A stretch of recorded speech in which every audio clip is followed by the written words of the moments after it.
بسم اللہ الرحمن الرحیم۔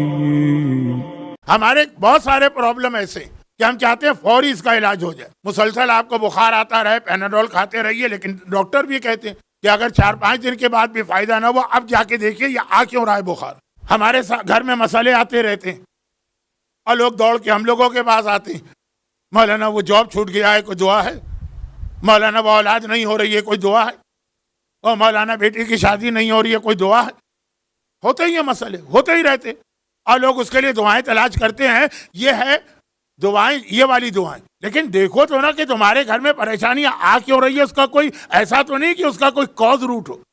وہ سورہ فجر میں آیا، سورہ فجر بھی بہت شروع میں نازل ہوا، اور یہ وہ سورہ ہے جو آج کل آپ علماء سے سنتے رہتے ہوں گے۔ سورہ کا دوسرا نام ہے سورہ امام حسین۔ یہ سورہ فجر، جس کے شروع کی آیت بھی والفجر ولیال عشر، 10 راتوں کی قسم۔ وہ کون سی 10 راتیں ہیں؟ دنیا ڈھونڈتی رہتی، ہم نہیں ڈھونڈتے، ہمیں کربلا میں 10 راتیں مل جاتی ہیں۔ اور اس کی آخری آیت بھی ہے یا ایتھا النفس المطمئنہ ارجعی الی ربک راضیۃ مرضیہ۔ اور اس کے بیچ کی آیت کیا آیت؟ بہت جلدی میں نہیں چاہتا کہ آج کا موضوع کل رات تک چل جائے، آج کا موضوع آج ختم ہونا۔ فاما الانسان اذا ما ابتلاه ربہ فاکرمہ ونعمہ۔ بہت اہم ہے یہ ٹکڑا۔ قرآن کہہ رہا ہے یہ سورہ فجر، سورہ امام حسین۔ امام نے پوچھا تھا نا، چھٹے امام نے اپنے صحابی سے کہ آج کا دن سیٹرڈے ہے، کیا تو فجر کی نماز میں سورہ فجر پڑھ کے نہیں سورہ امام حسین پڑھ کے آیا؟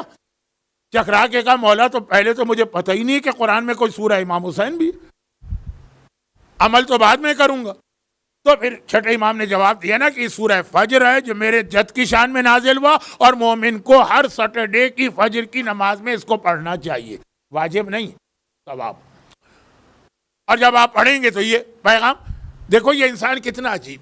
قرآن کہہ رہا فاما الانسان اذا ما ابتلاه، جب ہم اس کا امتحان لیتے ہیں۔ ابتلا کیا امتحان لیتے ہیں؟ اس کا بیٹا مر جاتا ہے، اس کی بیٹی کو طلاق مل جاتی ہے، اس کا جاب چھوٹ جاتا ہے؟ نہیں، قرآن یہ نہیں کہہ رہا ہے فَأَكْرَمَهُ وَنَعَمَهُ، ہم اسے معاشرے میں بڑا عزت والا بنا دیتے ہیں اور اس کو نعمتیں دیتے ہیں۔ اور اس کو قرآن کہہ رہا ہے یہ ہم اس کا امتحان لے رہے ہیں۔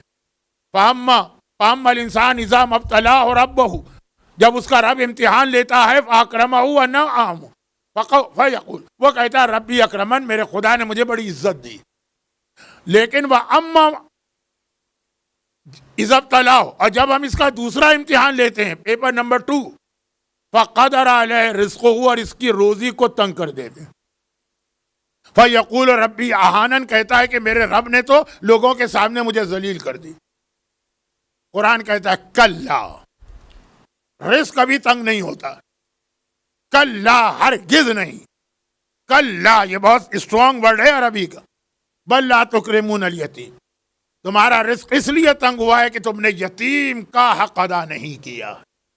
تو دیکھیے آیتوں کا اس سلسلہ میں کتنی آیتیں تلاوت کروں، جبکہ مسئلہ بغیر آیتوں کی تلاوت کے بھی ہر مومن کے لیے واضح، لیکن بتا یہ رہا تھا اتنا واضح مسئلہ بھی ہے۔ قرآن نے مکے سے، جب ابھی شراب بھی جائز تھی، یعنی پابندی نہیں آئی تھی، جوا بھی جائز تھا، پابندی نہیں آئی تھی، روزہ بھی واجب نہیں تھا، زکوٰۃ بھی نہیں تھی، خمس بھی نہیں تھا، یتیم کا مسئلہ آ گیا۔